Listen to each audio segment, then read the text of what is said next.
Good morning, good afternoon, good evening, folks. Michael Zuber, one rental at a time, back with his good friend, Matt, the lumberjack landlord. How are you? I'm doing awesome, Mike. Doing awesome. So I appreciate you looking at this PowerPoint, giving me some more stories. So thank you very much. But before we jump into slide number 2, where I want some feedback, you have a special gift or coupon code or whatnot. So let's talk about that. I do. So, Mike, as you know, it'd been 9 seconds since we'd given back. Yeah, exactly. So we haven't given back enough. So I wanted to give back some more, but you've done such an awesome job. It inspired me, with all the work that you've done with Hemlane and the work that you've done, Roofstock and a bunch of the other great vendors that you guys that you've done with One Rental at a Time.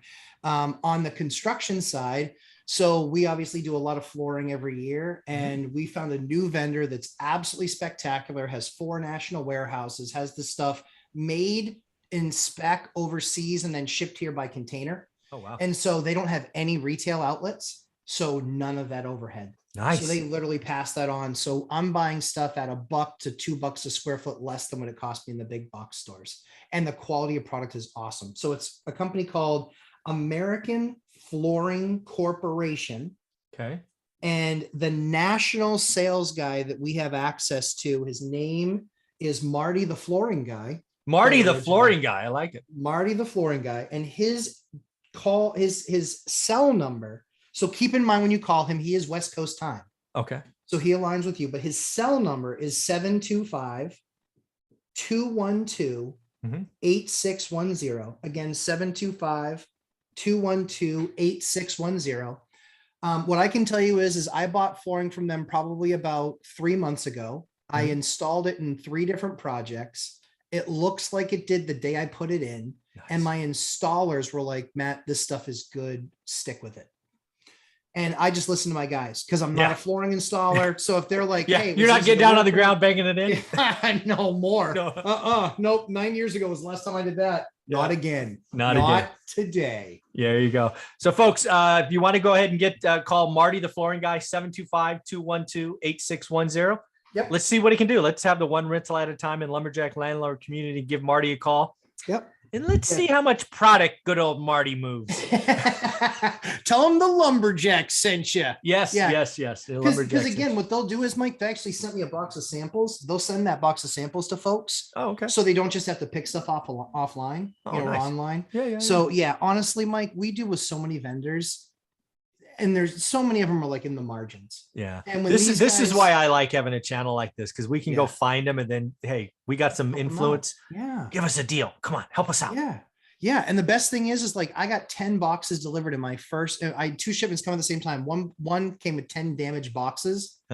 I'm like, oh, I got to fill out all the paperwork. Like, what a nightmare that was going to be. I literally called them. I was like, hey, I got 10 damaged boxes. They go, okay, really sorry about that. We outsource shipping. Send us the pictures. We'll take care of all the paperwork and we'll get those new boxes out to you. I was like, done. You win. Are you married? Can we talk? Like, never had a vendor do that. They always put all that onus on you. So huge kudos to these guys and understanding how to take care of it. And we have big needs. Yeah. We have big needs. And so, but the cool thing is they'll even cover shipping on stuff on small orders.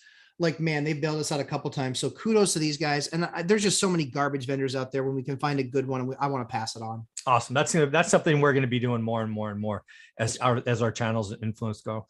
So let me share this with you because I want to, again, I got a presentation coming up today. So 6 p.m.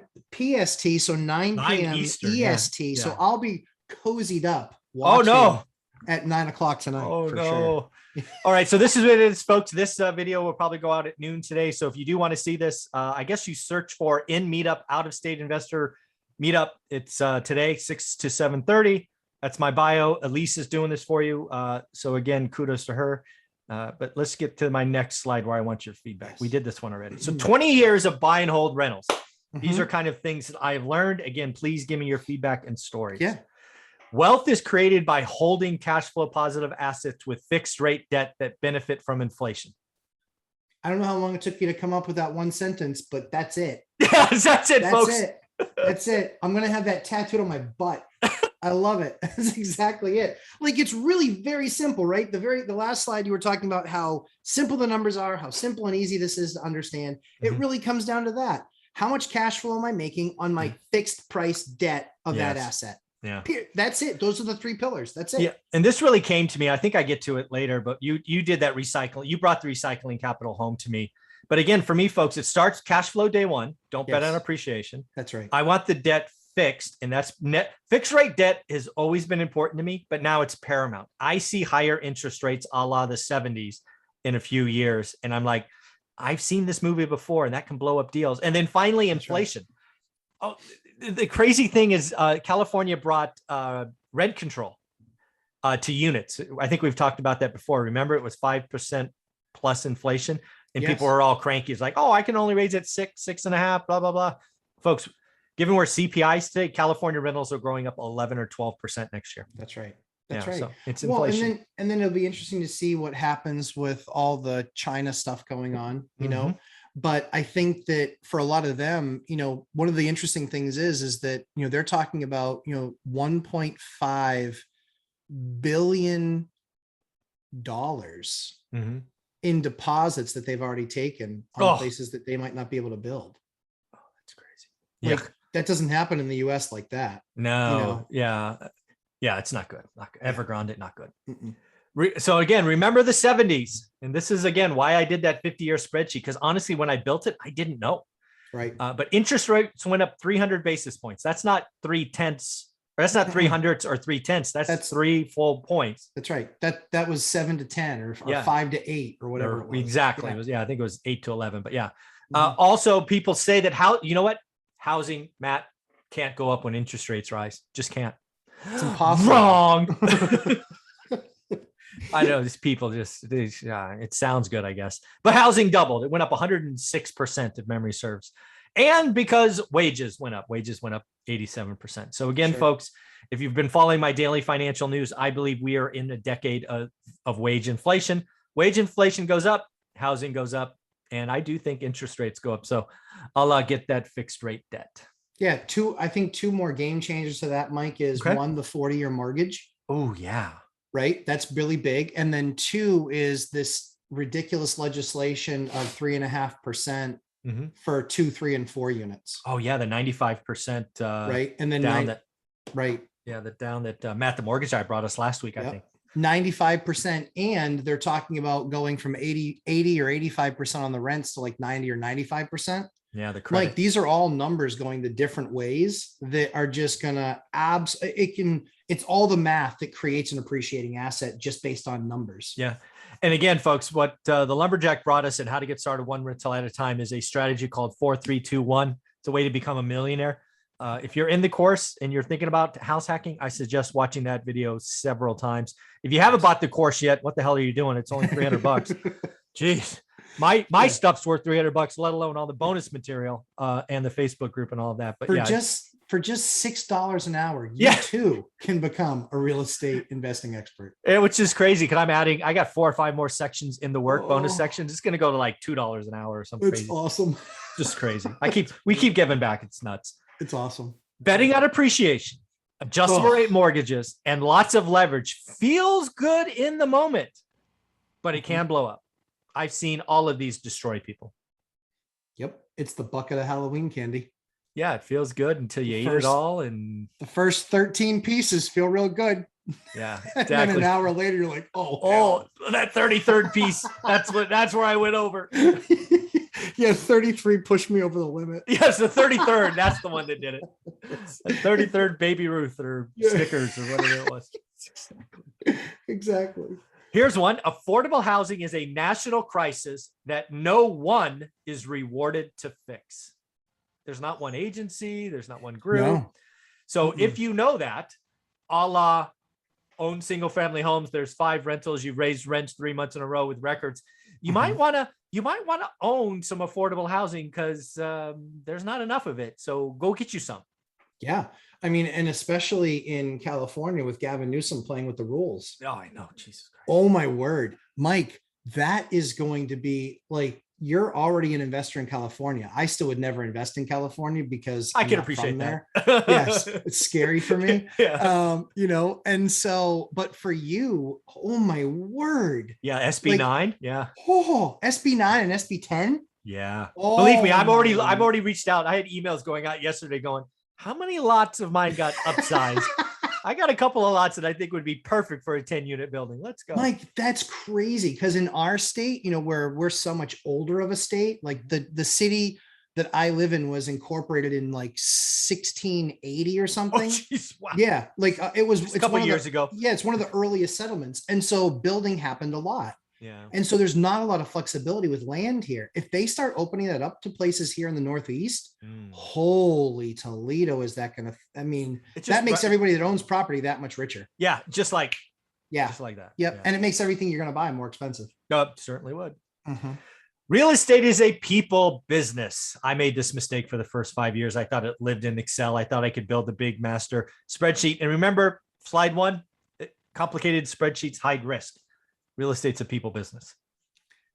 It is. And yeah, it was, I've had my pretty woman moment where somebody that wouldn't deal with me in the beginning. Yeah. Just like, I don't have time for you. Yeah. And then I bumped into them like a year ago and I had 70 something units and I'm like, big mistake, So yeah, it's definitely a people business. And I think the thing is that, the more you have to say what your intentions are and do what you say you're going to do. Yeah. And if you do those things, like I've done a deal that turned a little bit, and it wasn't really a significant material turn, but it was a turn enough where I bet a lot of people would have just walked away. And I just said, you know what, we're still just going to close this transaction and just figure it out. Yeah. And that's what we did. Yeah. I've had, I always do what I say, what I do. I've had units busted into and back then. I've had deals recently where we had an agreement and then we didn't, and I had to eat another $1,000 or $2,000. That's right. Some people would be like, no, it's a contract and we're done. And I'm like, I think the relationships are more important than that. So I've had to, I don't know if it's really technically renegotiating, but I've accepted new terms after we had a signed agreement, which is, I guess I'm never happy about, but I understand. And it's, I always think it's the right thing to do because it is a people business. Yep. Sometimes life happens. And the thing that you want to make sure that you keep intact is that person probably bought you an off-market deal. Maybe it was a wholesaler, maybe it was an agent, whatever. Hey, you know what? I'm not going to get stuck in the muck and the mire. It's a few $1,000. We'll figure it out. Yeah. If it starts to keep on happening, then we're going to have a bigger conversation. We'll have a different conversation next time. Then you're getting sloppy, but I'll stay true. I'll get this one done. Let's get it wrapped. Yeah. My intention is to hold stuff forever. So, $1,000 in the moment certainly doesn't feel great, but it's not going to move the needle. Exactly. And then the last one, banks have the money. They make the rules. We've talked about banks pulling loans here recently. We've talked about banks saying no when you couldn't believe it. Sometimes banks are greedy. Sometimes they're not. Yes. But again, if you want to go get that cheap ass 30-year money, they make the rules. So I suggest not griping. Just go. Just, please, sir, may I have some more? Exactly. Like that is the perpetual position you need to be in. Now you and I can shop banks. Now you and I can push back. Now and it's funny too, because you hear, people gripe and you say, oh, well, the only people that ever get the money are the ones that don't need it. That is true. That is true. Yeah. Mike and I have a lot more sway with our lenders now than we ever did before. Oh, for sure. But we built a track record, and you put yourself, the one lesson that I've always learned in life that helps me get through and helps me manage relationships properly and understanding people where they're at is I put myself in their shoes. Absolutely. Yeah. If you put yourself in their shoes and recognize the bank is responsible for lending out that money and they need to do it soundly and well. And that's what they're being judged by. So you have to give them the reason to say yes. Never let them catch you in a lie. Just always be honest. I mean, I've literally seen people where I'm like, that guy has no intention of living in that property. And if FHA catches you, you are in deep, that's mortgage fraud. That's mortgage. I mean, just don't do that. Don't do that stuff. You can win playing right.